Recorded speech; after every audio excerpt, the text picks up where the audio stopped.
So first off, we have the IS4S Bowl in Montgomery, Alabama.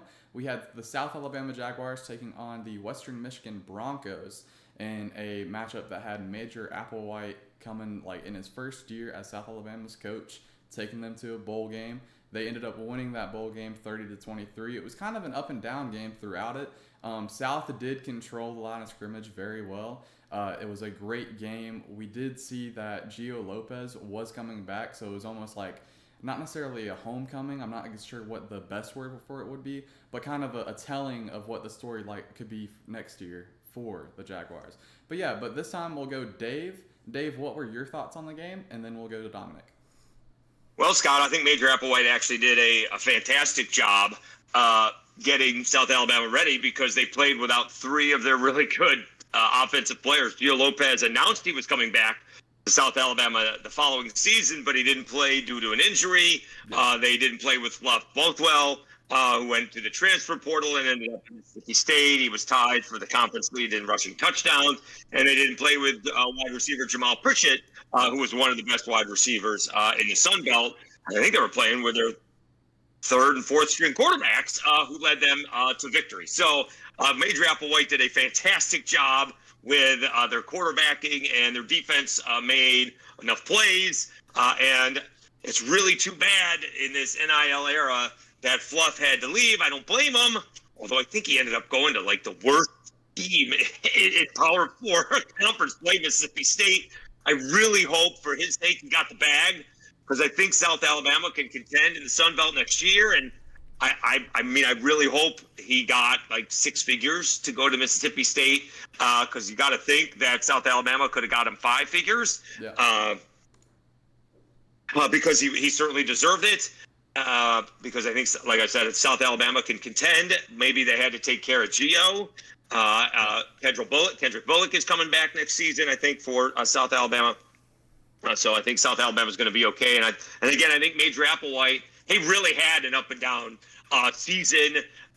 Losing to North Texas, opening up, and then Gio was hurt against Ohio, and then really dismantled App State on national TV. Kind of came out of nowhere, and then fell apart against Georgia Southern on TV at home, but went into Louisiana and beat the Cajuns. It was a crazy season for South Alabama, which ended up on a high note with winning a bowl game. Yeah, and I will say I kind of did misspoke there with the Gio Lopez, but he was there at the game, and after the game, it was like a whole party on the field. Like I'd gotten in a little bit, taken some pictures and stuff. I still haven't posted like half of them from bowl season and that game specifically. But yeah, I am very excited for Applewhite. I think honestly, Applewhite has this program at a better level than they were with Womack last year. Like I think their progression, they're on a rocket ship right now. But yeah, so Dominick, what were your thoughts on the game? And then we'll move on to the Boca Bowl. Yeah, so real quick, I was impressed with Bishop Davenport. I think I would not say a Geo clone, but he is made of the same mold as far as being able to hurt you with his arm or his legs. I thought he came in and did very admirable. 271 yards, 2 touchdowns, did have 1 interception. But yeah, I mean, Jeremiah Webb, 182 yards. Yeah. Phenomenal game. As Dave said, out of nowhere. I believe is going towards the NFL, which he should. But it looks like Webb's going to be one of the top targets going forward. That was just a phenomenal game that he had in that one. One thing that we did point out on our show before this one happened, it was just a weird statistic. You kind of look for like opponents or similar opponents to compare going in, so you have some type of pedigree of what to expect in the game. So they didn't play any of the exact same opponents going into this one, South Alabama, Western Michigan. But they did each play a team from the other conference. Yeah. And USA lost to Ohio 27-20. Western Michigan lost to Marshall 27-20. So no like opponents, just a kind of weird stat that we thought was really cool that we threw into the mix, because you don't see that type of thing too often. Yeah, and I will say two different things. And one, all my Montgomery folk, y'all are going to hate me because I forgot about the Jeremiah Webb. Jeremiah Webb, I believe he actually broke the receiving record for the Camellia Bowl, IS4S Bowl by a couple yards. It was only a couple. It was an Arkansas State receiver, had I believe 170 something, like 176, 177. But obviously, since this was the first iteration of the bowl, they did not post that or anything because it's like technically has its own bowl record according to people I was talking to. But whatever. But yeah, so that was it for that bowl. I do agree on the Davenport point. What a tongue twister there. Definitely not totally Gio Lopez, but kind of a Gio Lopez archetype. And also and he didn't play this year at all, but Jared Hollins from Mary G. Montgomery also has that like same kind of caliber of not like a run first quarterback, but a can run quarterback, if that makes sense. So it's but yeah, it'll definitely be an interesting year in the 251 next year for them. But yeah, so let's move on to the Boca Bowl. So we had the James Madison Dukes taking on the Western Kentucky Hilltoppers, and this was one of the weirder bowl games when it came down to how it was played, because at first it was like, this is going to be a defensive slugfest, right? Just it was in the trenches for a while, and then Western scored twice right before the halftime, but second half was all JMU. And I will say, shout out friend of the show, Keyshawn Johnson, Western Kentucky receiver, did have 9 receptions, 70 yards. He'll be back next year. But let's focus on James Madison here. Billy Atkins had a great game. George Petway had a great game. And yes, I'm reading off the box score. But yeah, but it's James Madison was in a position last year when they lost Signetti that whenever they lost Signetti, people thought that they were going to be in the dumps. They finished this year with 9 wins. They look like they're going to compete next year. Yes, they're kind of senior-led. They have guys like Taylor Thompson, also a friend of the show and Pratt legend.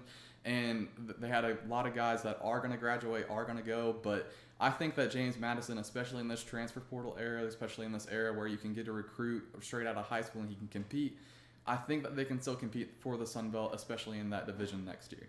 But yeah, so we'll flip the order this time. Dominic, what did you have to think about for the Boca Bowl? And then we'll go Dave. Yeah, I was a little bit surprised. I thought this one could play more to the advantage of the Dukes than it did early on. As you said, that second half they really woke up, played a little bit more aggressively, more of that style that you saw in that UNC game. Obviously, not quite that scoring output, but definitely more impressive on the field. And some of that was getting Atkins ready for his first real start and everything else he had to go through for a bowl game like this. As you mentioned, Petaway was continuing what he had done most of the season with a good game there, output-wise. I mean, you talked about Taylor Thompson. I believe he's now declared for the NFL draft. That's how good of a tight end prospect he is going into this. This little Spider-Man celebration was a cool thing that he's kind of brought into the JMU lore. I think it'll be around to stay. And then you had Eric O'Neal. I mean, he was a standout throughout all season, and then he brings out the bow and arrow celebration that went so viral afterwards. So it was a fun game in the end, a little concerning at the beginning because of how close it was up until the half. Yeah, and I think one thing, too, was that you knew that Caden Veltkamp could have scored at will, right, if he really wanted to. Not necessarily in this game, but just throughout the season. A very good quarterback.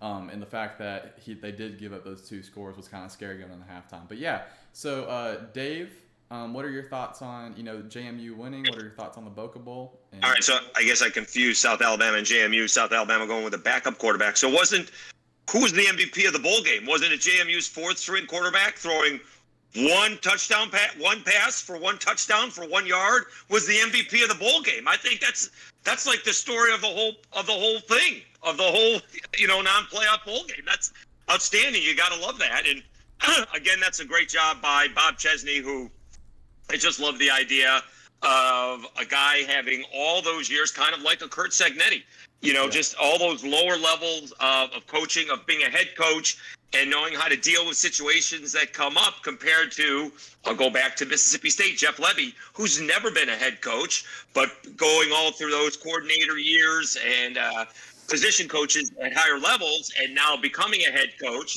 and whatever the case may be, just not that successful in his first year at Mississippi State. Yeah. I think JMU is going to be fine moving forward. The problem is, and Dominick knows this, being in the East, everybody in the East has this championship pedigree, and not everybody can win at the same time, right? Yeah. Excuse me. Georgia Southern thinks they're championship level. Marshall thinks they're championship level. AState thinks they're championship level. JMU thinks they're championship level. So everybody thinks they're championship level, and if they don't win a championship, the coach needs to be fired. Well, everybody can't win at the same time is the problem. So, so the coach wins a champion. One coach wins a championship, and he goes to another team in the other division, same conference, and I get 150 subscribers because the thing pops for 3 weeks. So, so that's what happens. That's why we call it the Fun Belt. So I think, having said that, I just think Bob Chesney's going to be fine, and I think JMU is going to be fine moving forward. And of course, it all starts with who's going to be the starting quarterback. I guess it's going to be Billy Atkins, going to be the starting quarterback next year. Yeah, and I will say, so one thing, yes, it is a crazy box score that the guy with one completion for 1 yard for 1 touchdown, 1 MVP, but he was also the touchdown earlier in the game, so he did have 10 rushing attempts for 64 yards and a touchdown. So I think they gave it to him because he was the only multi-TD guy. Now, what I would have said is just for the touchdown celebration would be Taylor getting the trophy. But I think it was just because his only reception was a touchdown was the reason that they got, they went elsewhere with it. Because obviously, 2 touchdowns is better than 1. But yeah, and I totally understand what you said. The Sun Belt, especially that division, is a lot more... There's more parity to it, but it's almost like it's parity among the top 4 teams, top 5 teams, right? Because there's still always 1 or 2 bottom feeders, no matter what. But even last year, I think Old Dominion won a championship at their level of play when they first started, or they went undefeated when they first started, like year number 2 or something like that. So yeah, everybody over there has won some sort of championship. Yeah. But I'm just saying, like, year to year, there's usually 1 team that just gets slaughtered by everybody else, and then there's 4 teams fighting for that 1 shot. And I think, honestly, and Dave, you might have an opinion on this, whenever Coastal made it out of that division and played Troy, I honestly think that if Coastal wasn't so roughed up, that they would have had a better shot. But the fact that they had to fight and claw through all those different games was, and obviously we're talking about years ago now, but just as an example, fighting and clawing through all those games in the division led them to be a little bit more hurt, a little bit more banged up. They go to Troy. He was hurt because JMU destroyed Coastal Carolina. That's why Grayson McCall was hurt in that game. Yeah, for sure. Coastal shouldn't have been playing in that game. JMU should have been playing in that game. Hey, look, that was the first little part. I started my Twitter. My Twitter was insane that week because everybody was like, "Oh my lord!" Anyways, let's move on. So, we have our first loss to talk about now. This loss, it's still good for the G5. I think this was a very good Sam Houston team playing a very good Georgia Southern team. Obviously, I think Clay Helton has his program in a point where it needs to spark. But yeah, so Georgia Southern, they had another Georgia Southern-esque into the season, losing a lot more than they won the last 6 weeks of the season. They even lost to Troy, and that caused the Bucky's point. But overall, the bowl game, it was a fight. They didn't die until the very end. 31-26, the Bearcats win. And it was just it was one of the games of all time, right? J.C. French might never go to Statesboro again when it comes to any bars or anything. Four interception, and that's just a joke, but 4 interceptions is not a good way to end a bowl game. But obviously they had stuff elsewhere, but those 4 interceptions in a 5-point game, you can't come back from that. But Dave, what were your thoughts? Oh, he might. I'm not sure if he's entered the portal yet. I'd really like to see that practice film because I can't imagine that J.C. French was that much better than Dexter Williams II. Because Dexter Williams II ended up bailing out Georgia Southern not once, but twice. And yet he still wouldn't give him the starting nod. And Dexter Williams wasn't there to bail him out in the bowl game. And that's why I don't understand why Dexter Williams ended up at Kennesaw State. You would have thought he would have ended up somewhere better, but okay, maybe he got some money to go there. And that's where we are. And the problem with Clay Helton's, it doesn't matter who the quarterback is. The problem with Clay Helton's offense is whoever is the quarterback throws too many interceptions. Yeah. It can't be the quarterback. It's got to be the offense because the last 3 quarterbacks have all thrown too many interceptions. Yeah, and oh, I guess that could even go back to his USC days, as you could point out guys that it was like, oh, it's the quarterback's fault. But yeah, definitely, I think French is one. I don't want to call him one of the worst in it, but he's one of the most unlucky, at least when it comes to throwing interceptions in Clay Helton's offense. But yeah. But Dominick, what did you have, or did you have any thoughts about the New Orleans? Was this one of the ones you went to, Dominick? No, I didn't go to any bowl games. Okay. Funds are very low at this time of year for me, unfortunately. So next year, hopefully, we can make a couple more of these things. But yeah, I mean, going into this one, when we previewed it, if you compared the transfer portal opt-ins, okay, I think Georgia Southern at the time in this game had 3 or 4 maximum. Yeah. The number of players in the portal for Sam Houston State was 4 or 5 times that many. Yeah. And so I actually thought this game wasn't going to be close in favor of the Eagles because their whole roster was going to be depleted. Well, come to find out, this is the hard part about transfer portals, right?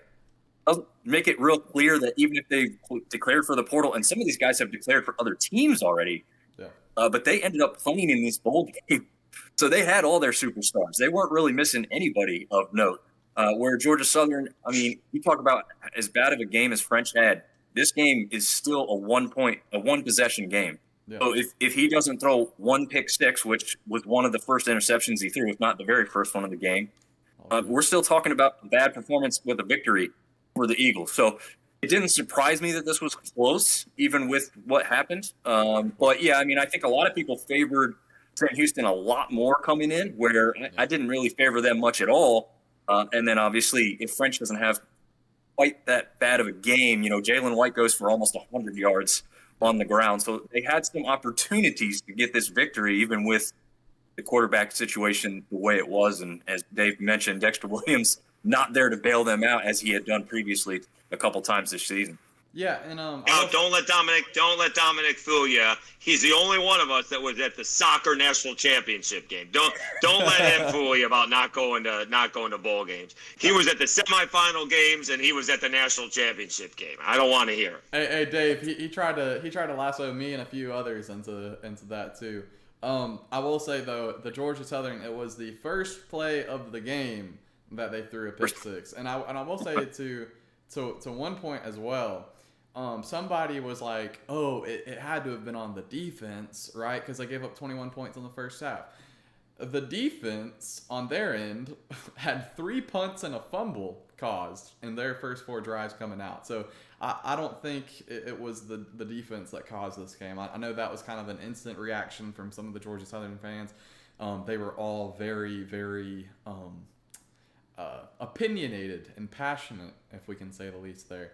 About that happens when you make 3 straight bowl games but don't win any of them. Yeah. So a little frustration is understandable. Yeah, for sure. Hey, but at least it wasn't Montgomery this time. And I will say, just random shout out here, but Smack from Florida on the same day had 5 field goals and didn't win MVP of the Gasparilla Bowl. Talking about undeserving MVPs, insane. But Lagway did with 1 touchdown. Anyways, moving on to our next game, we have the UTSA Roadrunners and the Coastal Carolina Chanticleers. And this was, I don't know if Coastal was checked out. I don't know if UTSA had some good cereal that morning, but it just wasn't a good game. Obviously, Coastal without starting quarterback Ethan Vasco, he is following Jamie Chadwell to Liberty this upcoming spring. But hey, they had 3 quarterbacks. None of them did very well. Tad Hudson, your best quarterback of the 3. But it was just, they made Owen McCown look like a great quarterback out there. I'm not saying Owen McCown isn't a great quarterback, but they made him look a lot better. And also Eddie Lee Marburger, who also follows this, he had a completion, which was 1 more completion than the other 2 quarterbacks had that Coastal tried to put out there, that being the UTSA backup. But it was just a weird game. I don't even know if there's one thing you can point to other than Coastal was absolutely torn apart by the transfer portal into this game. They had a ton of opt-outs on top of being a very injury-prone team. But it was a slaughter out there in Myrtle Beach. And I think that's the worst part. Losing that badly on your home turf, where it was a well-attended game, even though it was freezing outside, and they probably had 70% of the stadium as just Coastal fans. But yeah, but we'll go to Dominick this time. Dominick, what were your thoughts on the Myrtle Beach Bowl and the Chanticleers? They did not their lack of performance, let's say. Yeah, definitely a lack of performance. Like you said, Vasco already gone. Noah Kim also entered the portal and was gone. So they didn't have the two quarterbacks that played all season. Entered Tad Hudson, who was at UNC. So, not a bad recruit, right? He didn't touch the field for them, and then didn't touch the field for Coastal all season. He was expected to come in here and win a bowl game with a depleted roster. I think this was always going to be an uphill battle. I don't know how many people realistically thought Coastal would win this game going in. Yeah. Maybe you think the home field advantage played to it a little bit more and they stood a better chance. But, I mean, if I'm being honest, I think I saw a UTSA roster that underachieved throughout most of the season but had a lot of quality depth and quality players on their roster. So for them to finally put it together with a roster that hadn't fallen apart like Coastal's had, it ultimately wasn't that surprising. Yeah, and we'll pop to Dave now. Dave, what were your thoughts on the maybe they did. Maybe they did check out, right? You're not getting the full bowl experience. Last year, South Alabama actually took advantage of that by winning their first bowl game ever in Mobile. And Coastal Carolina had a lot of guys hit the portal. And it was an 11 a.m. football game. That's not easy to do. You're having like your game day meal at, 7 a.m. Football players are just not used to doing that. And so maybe they had checked out. And I will give, I like some of the things. I like that quarterback Hudson got up there and, took responsibilities. Like, we're not making excuses. I didn't play very well. Other guys were given opportunities, and we just didn't play very well. We needed to play better, and we didn't. And I like that when given the opportunity. We see a lot of players at much bigger schools who, when they win, don't have any problem finding the microphones, and when they lose, are nowhere to be found. And so I kind of appreciate when you get a chance to play and don't necessarily come up on the winning side, that you stand up there and don't answer the easiest of all questions. So I was impressed with that. That was actually my takeaway from the game. And the same thing that Tim Beck said. We didn't play very well. We'll put it behind us and we'll move on. And he had some other things to say about the transfer portal during the week, and it's kind of a year-to-year basis now in the G5. And, again, looking forward to next year, there are some teams with the coaches that are having quarterbacks for 3 years, right? Arkansas State, Jalen Rayner, going to be there for 3 years. Gio Lopez with South Alabama is actually going into his third year. Braylon Braxton, although not at the same school, but with the same coach for 2 seasons. We'll see if Walker Howard and Dominick, I've gotten his name wrong like 3 times. That's what happens when you have 2 last names. We'll see if he's with the Cajuns for 2 seasons, right? Although he's already 21 and going to finish up college next year. So there's a lot of experience in that side of the Sun Belt coming up. And I think, Troy could have Goose Crowder. Yeah. And we'll see who's ULM's quarterback for the 2nd year in a row. So a lot of experience is coming back, and that'll be really interesting to see on that side. So we'll see what happens moving forward. Yeah, and we'll touch on some of the bigger storylines that have happened through this all, and maybe some of the teams that did not make a bowl game. But for Coastal's sake, I don't think Coastal's in a terrible spot. I think they were just a victim of circumstance here. I think that, with the transfer portal and everything, I think they were just led to a fire, to say the least, right? Like, there was no way you were winning this game. You might have covered the spread if you did X better, but who knows, right? Don't beat yourself up about it. But yeah, so back in Alabama, we had the 68 Ventures Bowl, and speaking of Jalen Rayner, he had 221 yards on 18 completions and 2 touchdowns. And let's not talk about the interception, but they beat Harold Fannin Jr. and the Bowling Green Falcons 38-31. This might have been, honestly, between this and the Montgomery Bowl game, probably 2 of the top 3 or 2 of the top 5 G5 bowl game matchups for sure. It was just a back and forth the whole time. They went into halftime up just a tiny bit, and they extended their lead a little bit more in the second. But it was a great game. Jalen Rayner had a great game. They really relied on Zach Wallace to run the ball. And then past that, Corey Rucker also had a great game. It was a huge Christmas bowl season for Sun Belt receivers for sure. And also, we basically have to shout out here Harold Fannin Jr., 17 receptions, 213 yards, and a touchdown. Broke, I don't even know how many records in that game. But yeah, but back on the Sun Belt, Mr. Dominick, what did you see in the Arkansas State Red Wolves and their win in the 68 Ventures Bowl? Yeah, looking forward to this one. When we did, it kind of seemed like it might be this type of game, and it really worked out to be this type of game. If you look back at Arkansas State throughout the season, they won a lot more games than they lost, but there was a lot of close ones in there, and they always seem to have the edge in those close games. I think there was 6 or 7 one-score, one-possession games, and I think there was one of them that was just a 1-point difference. So they had a lot of close games. They were, experienced in that sense. So nothing in this game presented them with anything they hadn't seen already. But, yeah, I mean, Rayners has a good enough game to get it done. It wasn't one of his most phenomenal games, but, that hot start really favored them.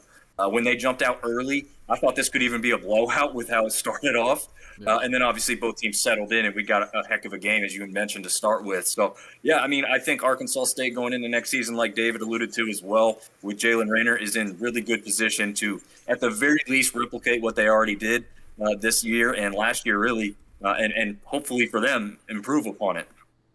Yeah, and I will say one thing before we get to Dave here is that Arkansas State had a full season, basically, right? A full good season. Butch Jones, he had a great recruiting class last year. He's building upon that this year. Like, the Arkansas State in the West, they're I don't know if I would consider them a full contender next year, but they would have a shot. Like, they would be, like the outstretched guys, right? But they definitely, like, I would not be surprised to see them make the championship game next year. But yeah, but Dave, let's go with you for the Arkansas State Red Wolves. And are you going to consider them a contender, or not be surprised if they're going to make the championship game? They're one or the other. It's more yes. Okay. I wouldn't put money on it, but it's like I like the pieces they have. So all right, Scout, they are a contender in the Sun Belt West next year for sure. Okay. So this is the end result of Butch Jones is great recruiting classes when he first arrived in Arkansas State. So the issue we have with great recruiting classes is they take a couple of years to pay off. And I know we got the portal, and that wasn't there when he first got there. And so Del McGee at Georgia State has this great recruiting class, but it's going to take a couple of years for that to pay off, right? As long as a lot of it stays there in Atlanta for Georgia State. And so the recruiting classes that Butch Jones got in his first 2 years are finally paying off. He went to a bowl game last year, and they lost at the end. And now he got to another bowl game, and then he finally won it. And so you're seeing the patience of someone being there for 4 years and Butch Jones turning Arkansas State around after Coach Anderson ended up leaving and going to Utah State. And now he's back in the Sun Belt over at Southern Miss. Yeah. And I think we saw Jalen Rayner take an interesting step. He was really spectacular last year for Arkansas State, really explosive. But a lot of times, I don't think pout is the right word, but I think he tried to make the spectacular play when things weren't going right at the end of ball games. Yeah. And I think this year he matured where if things weren't necessarily going right throughout the game, he made the good plays to win games at the end. And I think that's how, he beat South Alabama. Wasn't playing well, and he ends up beating South Alabama 18-16 in one of those scoregami games, right? Kind of a weird ball game. Next year, I'd like to see him be a little bit more consistently good where they don't pull out these one-score games. They should be beating teams by more than one score on a regular basis, right? He should be having the ball with this 8 minutes left to go, and they go up by 2 scores and end the game against some of the lesser teams, not against necessarily the Cajuns in South Alabama, but if he's playing, ULM, and I don't know if Troy's going to be there. Troy may take a next step, but whoever is the lesser teams next year, see if they can take that next step. Because I do think that Arkansas State will probably be the preseason pick for the Sun Belt West. Either them or South Alabama is going to be the preseason pick for the West next year. I think I was just thinking about it in my head. I think my top 3. I don't want to say Louisiana falls off a cliff, but they'd probably be 4th outside of this top 3. my top three in any order would be South, Arkansas State, and Texas State. And my only thing with that is that I think Kenny's going to come back with some vengeance, because I think everybody was really high on him last year. He's a good recruiting coach. He has a pretty good scheme. I love all those Southland coaches, like the coaches from the Southland. But and we'll talk about more of that in just a couple. Well, minutes. I can name all the quarterbacks. If you can name the Texas State quarterback, that'd be great. Well, I can name the quarterbacks for the other three teams. You can't name me the Texas State quarterback yet. Yeah, I guess okay. Ask me again in like April, and then we'll know more. Okay, well that may be the case. I can tell you who the other three quarterbacks are, and I don't know how good Walker Howard. I told you I'm going to do that, Dominick, all season long. I don't know how good Walker Howard's going to be. He hasn't touched. I think he really could be a Joe Burrow for the Cajuns because he hasn't played football. By the time he snaps the ball, he hasn't played for 4 seasons. So I don't know how good he's going to be. Yeah. But I don't know how. Again, the guys who came in 2 years ago now from Texas State are gone. They've been there for 2 years, so those guys are gone. All those guys he brought in from Incarnate Word. A little disappointed that Monty left, but hopefully he got the bag from Arizona. Yeah, and another crazy thing, I'm pretty sure. Did he even use a year of eligibility at Ole Miss last year? Who's that? Walker Howard. Like, is he going to be a redshirt sophomore this year or next year? Because I'm not sure if he's got 2 years. He has 2 years left. He should have 2 years left. Although I guess if they get the 5 years of eligibility, he could actually have 3 years left with the Cajuns. Dominick, just a quick thing, Scout. If you are football, may be a little bit more brutal. But if you're a baseball player, right, and say you go to junior college and the coach says, you know what, you're a really good college baseball player, and you can go to Southern Miss or App State, but you're probably not going to make this a major. Maybe you could be the major leagues, but, go try to play pro. Yeah. You could go to junior college, redshirt in college, play 4 years in college, or maybe 5. You could go get an MBA or a law degree and walk into a $100,000 gig at 25 and no debt. That's what these kids could absolutely do. I think even more are going to do it, and I think you've seen it the most in, like if you look at lacrosse or any of the other, like the lesser known sports that have even better sports, right? Yeah, right. Scout, you made a really good point. Forget about the men's sports. The women should take full advantage of this. The women could take immense advantage of athletics. Huge advantage of what they're doing with D1 sports right now. Even 2 years of junior college, red shirt, 5 years of school. That's 8 years of college. Yeah, and this would go more. Everyone's on the Van Wilder plan. Oh my Lord, this would go more on Dom's territory, but I'm pretty sure even though in grade, so I'm a college senior, if y'all don't know, but even though in grade I am the same as the Auburn goalkeeper for the Auburn women's soccer team, I'm pretty sure she's like 23 or 24, and I'm turning 22 in a week. So it's like it's insane how some of that math works on that kind of thing. But yeah, and I will say one thing before we move on to bloodbath. Jalen Rayner, the one stat I'm looking at here that is a huge deal. I don't think people understand it. So 60% completion percentage is like an adequate amount of completions, right? For any quarterback, benchmark type stat. He was at 58 last year. He was 0.3 away from 62 this year. And that's on more attempts, so he's being more efficient with the ball. And I'm a big completions guy. Like, that's the whole, the Joe Brady mentality or whatever, LSU. Is like, if you have more completions, you're going to get more first downs, you're going to convert, down the field more, and you're eventually going to get more points. Now, even though he still had, I think it's 3 less total touchdowns than last year. Yeah, 3 less total touchdowns than last year. He still is getting the offense down the field more. And then when you get those scoregami games, every field goal matters. And I feel like with that team that Butch Jones has assembled over there, if you get any points on any drive, you're going to keep rolling.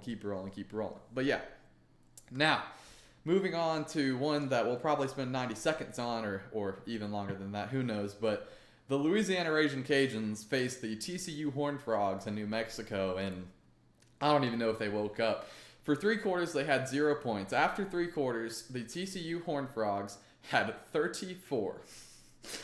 Anyways, TCU finally let up, and they let Louisiana score 3, so TCU won 34-3. And according to ESPN, there was a 99.9% chance for TCU to win as soon as the start of halftime, like the kickoff at halftime. So we'll pop back to Dave this time around. So Dave, what were your thoughts on the Raging Cajuns? Well, I do.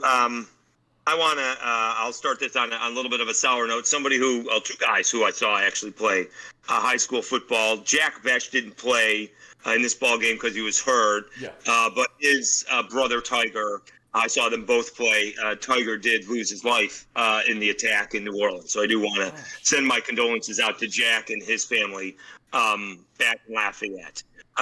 Which is obviously much more important than any bowl game lost by the Cajuns. And Tiger, had his career going as a broker up in New York, and Jack is on his way to the NFL. So really two great kids. My condolences out to the Besh family. As far as this game is concerned, Mike Desimo had a great season. And he lost the starting quarterback, Ben Wooldridge, and then he lost the backup quarterback, Taylor Fields, in the Sun Belt Championship game. Ben Wooldridge came back, and he hadn't thrown a pass in like 5 weeks. And he lost his tight end, he lost one running back, and he lost his wide receiver. And his offensive line opted out, and his offensive line had the flu. Yeah. And they ended up playing a P4 squad, right? They weren't playing Ohio. They were playing TCU. Yeah. So the Cajuns fans got what they wanted, and they got their butts kicked. So, they stepped up a whole level, a big level, and it did not turn out well. I'm not sure it would have turned out all that much better if Terrence Carter played or Draylon Washington played, or it wasn't Robert Williams. It was Harvey. Help me, Dominic. It's a Cajun name. Broussard. Harvey Broussard, there you go. Harvey Broussard played. I don't think the outcome would have been much different. Maybe the score would have been a little bit different, but I don't think the outcome would have been much different. I think Mike Desmo has the Cajuns going in the right direction. They need to fill some spots.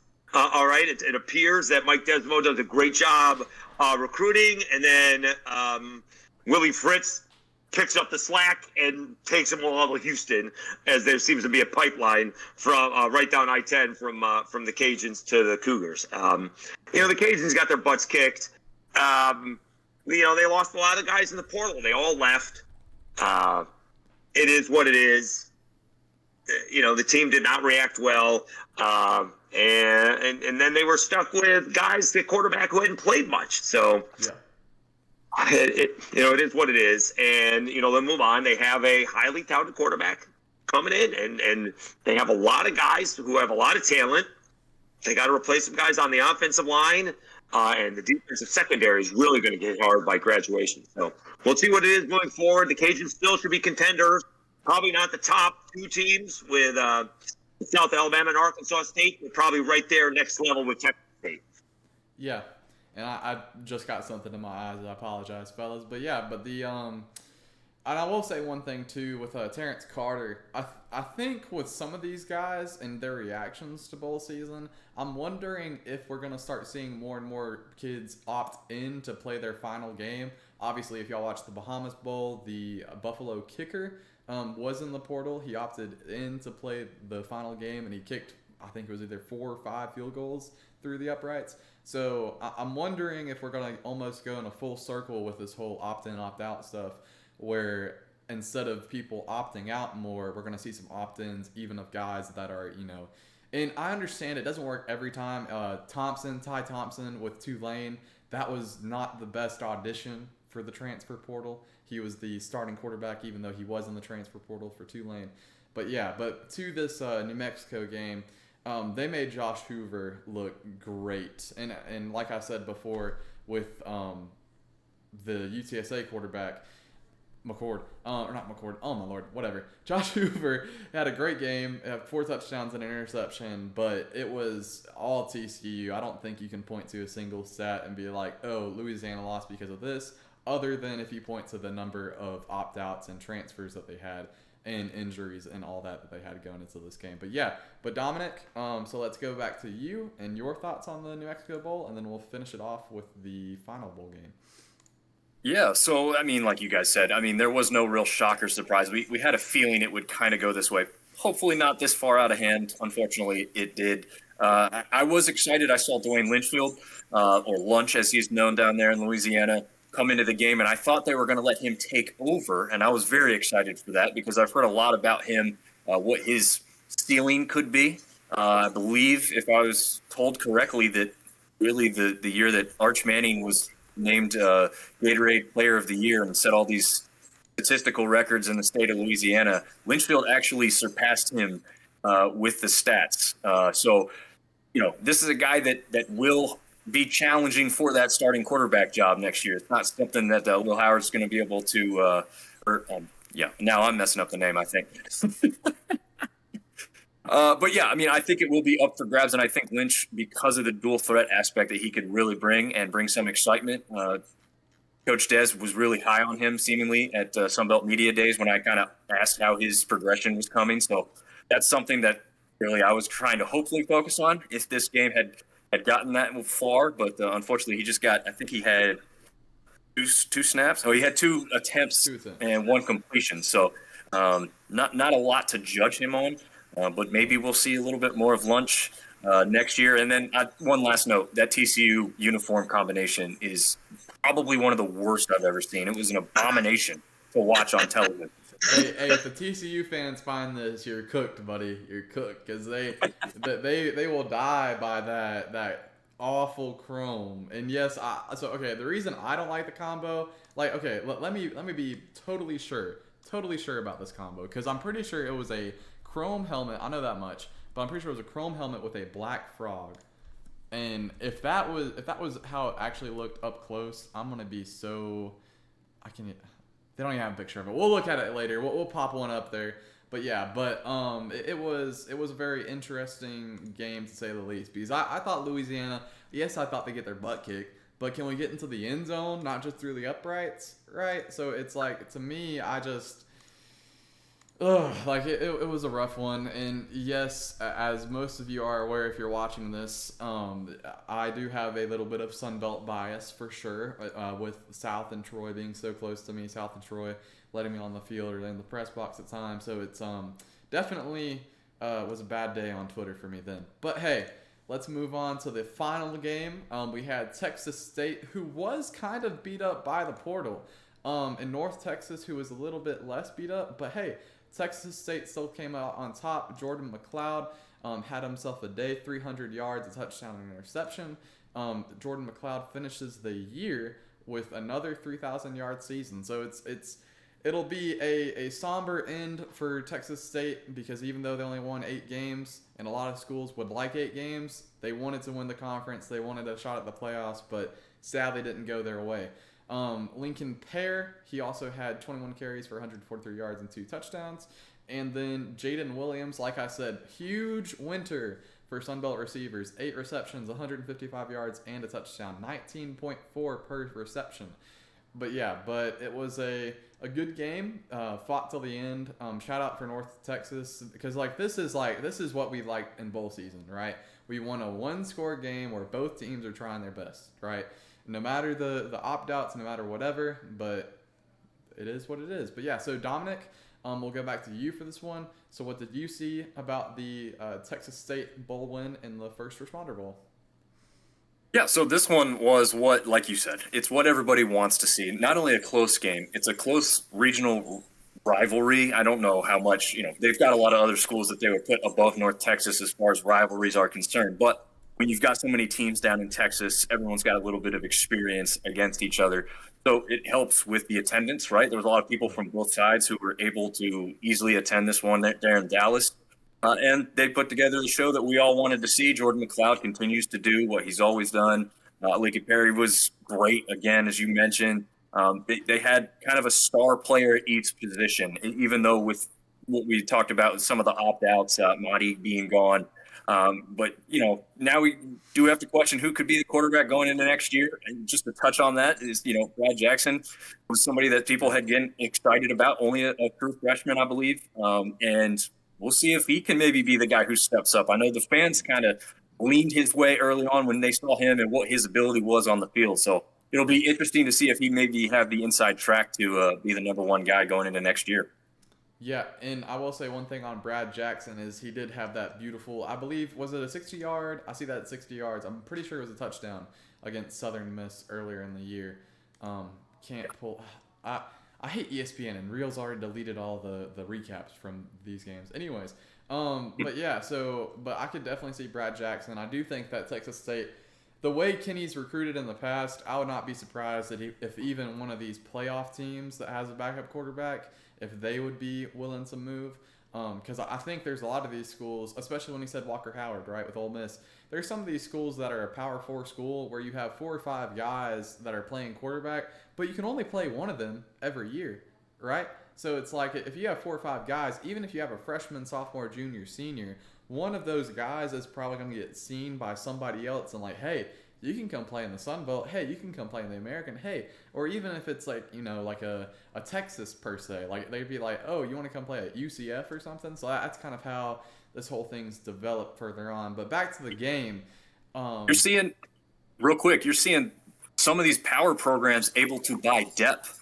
Yeah. So they're buying a quarterback they know is not going to be their starter going in, but they can pay them more than what they would get as a starter at a G5 school. And that's going to be to the detriment of the Sun Belt, at least in this short term, until they figure out whatever salary cap or whatever they want to do for this evening of the playing field going forward. Yeah, and I do believe the another one with that is like Robbie Ashford, who just committed to Wake Forest this year. He had gone to South Carolina.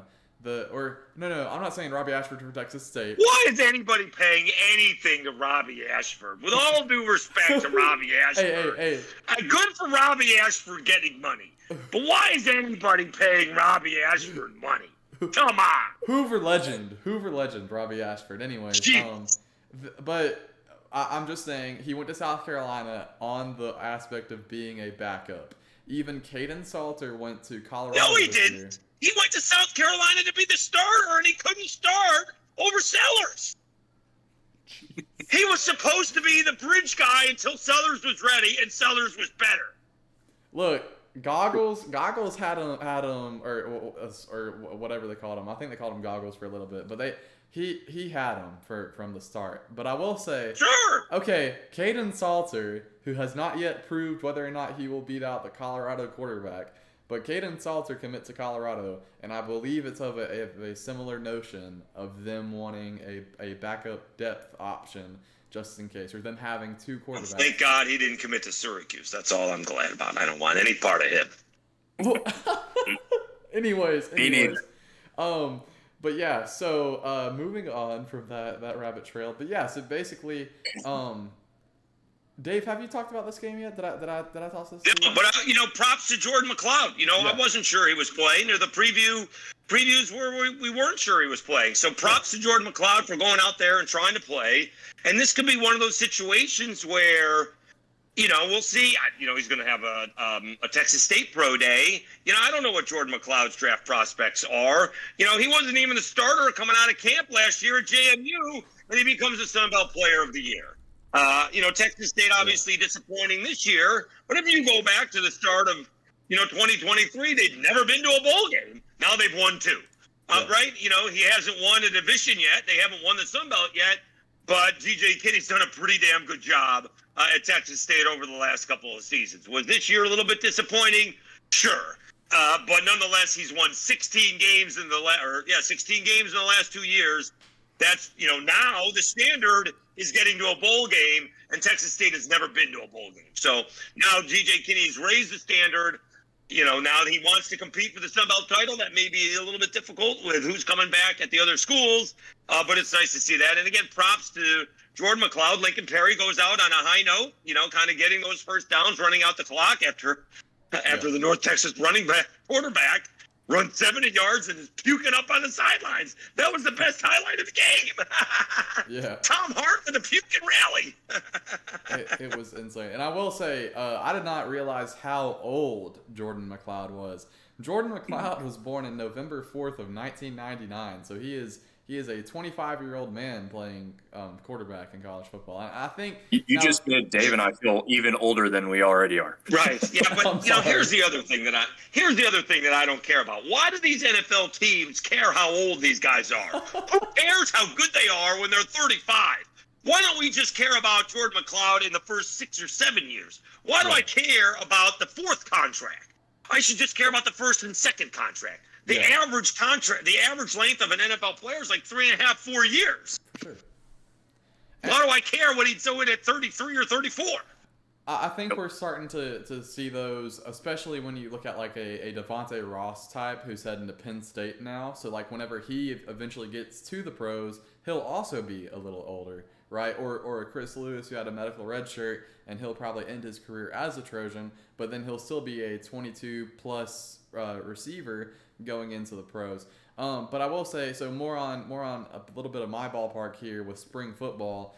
A guy like McLeod might be one of the ones that would rather you don't opt out of the draft by going to spring football, but sign up to play for the UFL, right? Try to play for the UFL. Yes. And then if you can play for the UFL in the first year, now they've only had between the USFL, XFL, and UFL, they've had 3 quarterbacks. I cannot name them off the top of my head, but they've had 3 quarterbacks who were draft eligible sign.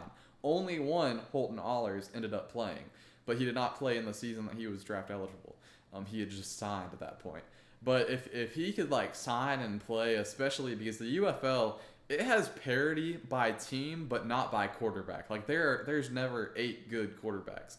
So if you could go to a team like, let's say, Houston or Memphis, who doesn't know who their quarterback is right now, and you can work your way into being a quarterback, being a rotation piece, because even being in a room like that where you're constantly around former NFL talent, meaning former NFL coaching talent, former NFL front office talent, they're going to know guys that are in the league. They're going to have that little pipeline of being like, hey, I really like this kid. And yeah, sure, you can also lose some opportunities if you do poorly or if you make some enemies in that. But more often than not, I believe that the UFL is a good thing, is a good aspect of this whole biosphere that we have for the college football as a whole. But yeah, but as for that, we did have a 8th Sun Belt team that was eligible for the bowl season, and we may be getting Mr. Dave Schultz a few more subscribers depending on how this next bid is. But so the Marshall Thundering Herd led by Charles Huff formerly, they won the Sun Belt, and then they had to opt out of their bowl. And why is that? So they had more opt-outs than was medically required, or medically required to play a Division I football game, which I am not sure if that's ever happened in those aspects. I know some people had thought that it had happened because of COVID a few times, because of the flu, but in this specific, where it was all by choice, people had pointed out some stuff when the bowls had first happened and they were having to pay to move players and stuff. Some teams, they didn't want to go to the Orange Bowl in 1970 something or whatever, but it was not to this extent. So La Tech ended up getting belted by Army because of that, and what could have been a very good game for Marshall. But yeah, we'll hop to Dave since he has the thumb on this one. And I wish someone told Syracuse they could have done that, because they had a tight end to play in that Boca Bowl last year, which I saw, and they got smoked by one of those by South Florida. We all saw this coming. I didn't realize at the time that Charles Huff didn't have a contract for 2025, and so when he was playing footsies with Southern Miss, it made sense. Yeah. And then when the best part was when he sought out Luke Creasy, the Marshall Thundering Herd beat writer, and said, can you put an end to this craziness? I haven't signed a contract for Southern Miss. I'm trying to get ready for the Sun Belt Championship game. And this reel, and you realize what this social media stuff is, this stuff keeps on coming up as I go through reels and these shorts of my own. And you realize He didn't say he was coming back to Marshall. All he said, he hadn't signed a contract yet. So didn't say he's not going to Southern Miss. He just said he hadn't signed a contract yet. And it just he was going, right? And he was denying this. And then at the same time, a week later, he was in Hattiesburg, which makes for great content. It makes for great content for the Sunbelt Syndicate and for Lockdown Sunbelt. It obviously hurts Marshall. And unfortunately, that's, the sign of the times that we're in the immediate. Although it appears Coach Gibson is bringing a bunch of players, a lot of guys on defense, and I think he's getting some offensive linemen in there now. We'll see who the quarterback is for Marshall. Obviously, they're losing a good one in Braylon Braxton. Yeah. So we'll see. He's going to turn Southern Miss around quickly in the short term. We'll see what happens. Maybe Braylon Braxton will get a 5th year of eligibility as well to play, depending on what happens moving forward. But it is what it is. It's very interesting. I guess someone said Houston Nutt. Is he the only other one? Dominick, have you thought of another coach that stayed within the same conference? Did he go from Ole Miss to Arkansas, or was it Arkansas to Ole Miss? Is that the only coach that? Tommy Tuberville, Ole Miss to Auburn, or vice versa. Ole Miss to Auburn. All right, there you go. Yeah. Tommy Tuberville. Yes. Oh, what a shocker. Oh, and all right. So that one makes a little bit more sense too, right? I mean, when you're looking at a P5 to P5, still a money difference. This one's one of those ones where you're like, if you've done what you've done, you've beaten Notre Dame at their place, you've won a Sun Belt championship, your ceiling is the worst team in the Sun Belt after this year. Obviously it's the money aspect. It's and the previous pedigree of what Southern Miss has been and hopes to be again. But you can't look at him right now and say it made sense for him. I just don't. The whole thing doesn't make sense. It just feels like they're the same. They're the same, right? As somebody from the outside looking in, right? They're both in the same state, although Southern Miss has 2 P5 teams or P4 teams in there. But Southern Miss has their own little, although passionate fan base. They don't pay attention to Mississippi State or Ole Miss. Unlike the Cajun fans who are obsessed with LSU. Marshall has their own fan base. They don't seem to be obsessed with West Virginia or vice versa. And it just does, they're small college towns. And I'm not sure why it's not like one place has a beach and the other doesn't. So I'm trying to figure out why, one's in West Virginia, one's in Mississippi. I'm trying to, it's not like one is in the middle of the country and one is in South Carolina or something like that. I'm trying to figure out why one is all that much better than the others. And obviously, everyone is like, obviously I'd much rather be in Mississippi. And then other people are like, I would not be caught dead in Mississippi. I'd rather much be in Huntington. I don't understand the big difference between the two. But, obviously, Charles Huff, it appears to me Charles Huff did not want to pay anything back out of his contract if he left. Yeah. And that seemed to be the issue with signing an extension. And let's be honest, he got fortunate that he had a great season. Because if he ends up going, I don't know, 4-8, is Southern Miss picking him up? I don't know. And you wonder why, a P4 team didn't come get him. Yeah. Yeah. And Dave, you can allude to this too with what you've got on comments and people that have interacted with you. I mean, let's talk about how last season ended for Marshall and the thoughts and the comments that were thrown Huff's way. Well, it doesn't endear you to want to stay in those types of places. Now, I will admit and agree with any Marshall fan who says that's not the vast majority of us. That's a smaller minority. It is, but that's probably the more vocal aspect of your fan base, which is true across all of college fan bases. But when you hear that, it doesn't endear you to necessarily that culture, that team, that area, and maybe that's what it was. Him and the family were tired of the rumors and the talk, and said, "Hey, we're going to take this championship and leave." It's an aspect to it, I guess. Yeah, and I'll say one thing too is that I think he had a personal, I don't want to call it a vendetta, right? I don't want to speak for the man like that, but I think it became personal for him when there was those haters, those doubters, and the fact that he wanted to win the championship there. Because guess what happens now in Huntington? So if they don't have a championship winning coach, then every single time Marshall gets around to the championship, it's going to be like the last championship winning head coach at Marshall was Charles Huff.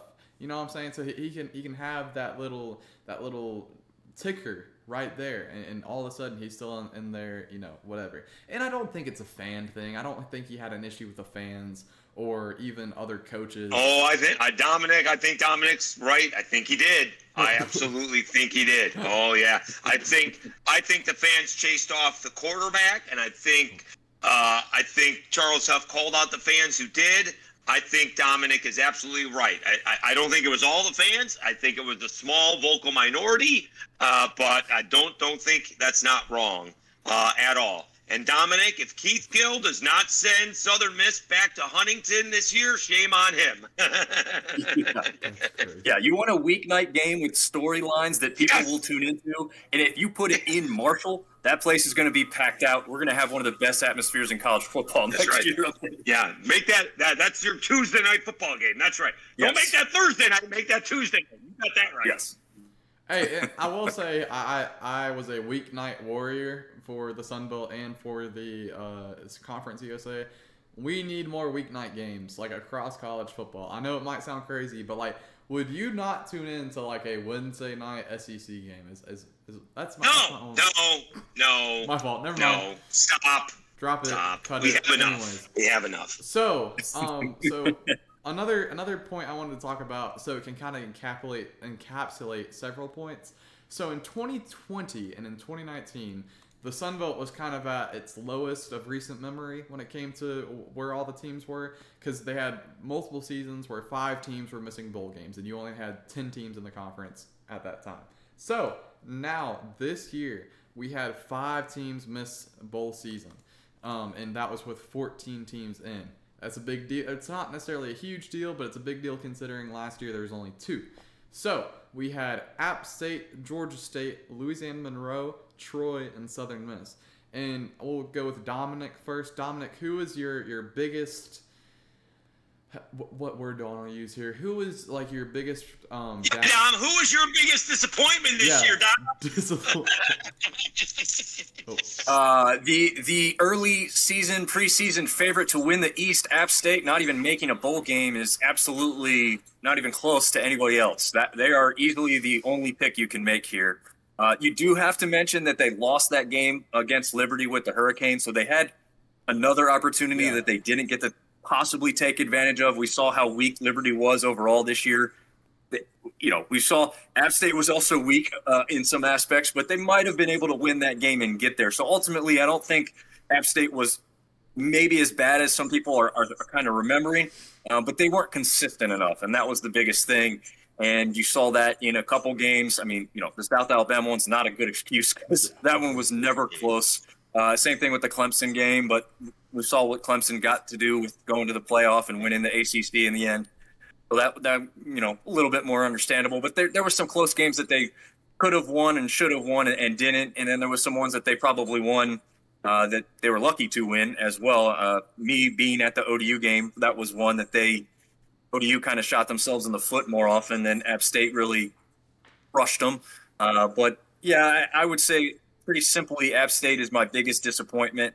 But I do want to say that the winning percentage this year is not crazy different from 12 teams the year before to only 7 teams, even though we had 8 qualify. 7 teams this year. We go 4-3 overall this year. Only went 5-7 last year. So more teams doesn't necessarily always mean that you're putting the best ones in, because the 12 teams that made it last year, a lot of those were hovering more around 500.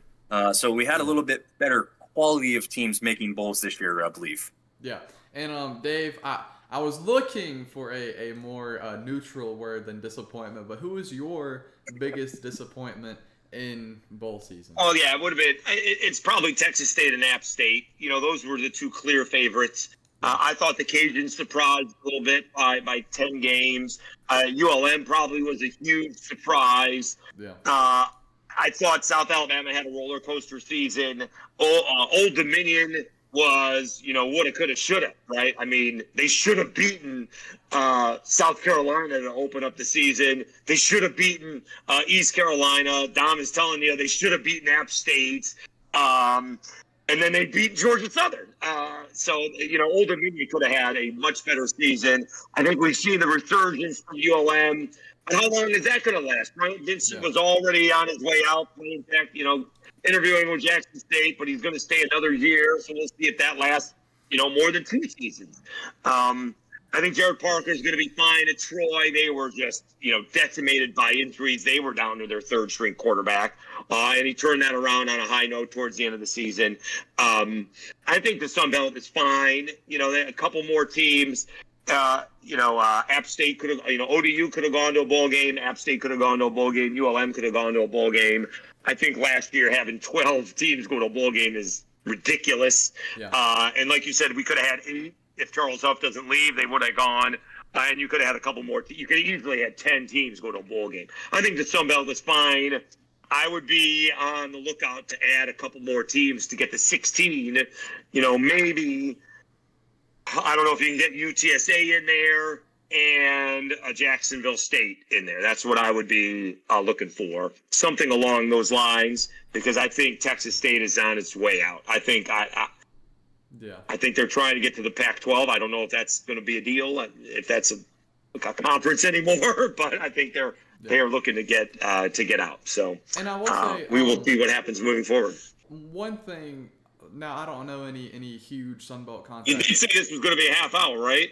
Yeah, it's way more than a half hour, anyways. But like one thing with that exactly with conference expansion. So my biggest thing with it is that NIU. As of the recording of this episode, NIU just became a football-only member of the of the Mountain West from the MAC. And I think there's going to be a little bit more of that, because if you think to a few years ago where Sunbelt had Arkansas Little Rock in the conference for non-football, I think we're going to see some football-only additions, not just to the Sunbelt, but just throughout college football. And wait, what did I say something? Well, who's going to be football only? Well, I mean, there could be several teams. Because here's my logic towards it. There are certain programs in the regional area of the Sun Belt that they compete in the other sports in their conferences, but they can't compete in football. UAB, and if you added one of those, say that again. What'd you just say? UAB competes in the other sports but does not compete in football. And if you can convince someone like that or even in the FCS or something, I think the FCS will be a big one too, of having a team pull up from I don't want to say a Samford, but no, I'm confused. What would UAB would compete in everything but football? No, I'm saying they compete in the American in everything but football. So, and the American is the top teams, and I think we can agree the very, very top flight teams in the American are usually on par. There's usually more of the. I shouldn't say more. I don't know how to say it, but UAB would have an easier time with some of the cannon fodder in the Sun Belt versus whatever. But yeah, so there could be more expansion teams, and I'll cut that short on that one. And then for the final, I'll throw a point in here that I don't know if Dave will agree with me or not. I'm not interested at all in a football-only edition at all, and here's why. We're talking about the close regional rivalries that they exist across multiple sports with the way it's set up now. I don't want one outlier private institution that has a great football program, but we don't play them in anything else. Okay. Sure, every once in a while it's going to be a big game and a build-up, but for the vast majority of it, you have no other history. You have nothing else to grab from. I like the way this conference is set up. Yes, Texas State is on an island. We need to do something to either help save them and keep them around or let them go. I do agree with Dave on that. They're the one outlier that I don't know where to perfectly put them. I don't know who their best rival is. But if you could fix that with an addition in the West and one in the East, and you've got 8 on each side and 16 total, I'm totally with Dave on that. Just lock it in for, the next TV contract and to keep building on what they already have. Yeah, and I was more just saying because the NIU thing got the wheels moving, but I agree as well. I just think it's especially in the Southeast, we're getting in a kind of weird spot where you're probably thinking about pulling from Conference USA, pulling from. I'm not sure if they like the American Sun Belt thing is always a weird one in my head because I feel like last year the Sun Belt was ahead of the American overall, talking about all different sports or whatever. Because obviously they are in a little bit bigger markets, they do have a little bit bigger pulling power, and then now it's like it's just always moving. But one team I would. Here's the thing. Oh. Here's the thing, Scout. What you don't want to do when you expand for football, you can't ruin baseball. Yeah. Sun Belt is like the top G5 in baseball, and it is the one conference where it doesn't come down to it's the one sport where it doesn't come down to one weekend and who gets to the NCAA tournament. Yeah. Right? You don't have to win a conference tournament to go to the NCAAs. So it doesn't have to be 1, 2, or 3 teams. The Sun Belt got 4 teams last year, the NCAAs, and it could easily have been 5 or 6. Okay, so you get multiple teams to the NCAAs. Last year the Cajuns scheduled rather easy, and so they won enough games, and they had an outstanding regular season. They sort of tired, and so they lived in the NCAA, still made a regional final. But Southern Miss won the conference tournament. JMU made it, and Coastal made it. That may have been a favor to the outgoing coach, but that's fine because we're all big Gary Gilmore fans. And so, but you don't want to ruin that. You want to add. You can't hurt the RPI. You got to make sure they have baseball programs to lift the RPI. And if you can help out basketball as well, because now they're all of a sudden talking, South Alabama, it's really early, South Alabama or Arkansas State, do they have to win the conference tournament to get in? It's a long way to go. But do they have to win the conference tournament to get into the NCAA tournament? All right, a long way to go. But those 2 teams are really good, although Arkansas State just lost. We'll see. Again, they have to be top 40 RPI to be even considered without winning a conference tournament. Yeah, and with that as well, Troy could have made it. I know they're for baseball purposes. Last year, Troy could have made it. They were ahead of Florida in several of the computer stats, but they picked Florida anyway. With that, and I will say one thing just to bookend that, because I think that I'll try to make something more on for basketball and baseball in a future little episode. But for the who I would want added would be Jack State. I know it's a third Alabama team. I know a lot of people have told me you have the built-in history with Troy. You have a little bit of an older history with several of the other teams in the conference. Because it's so weird with like some of these teams and where they've been in the conferences in the last 60 years that there's a lot of these teams that have had 10 or 20 games in football or 30 or 40 games in basketball and baseball who aren't conference rivals currently.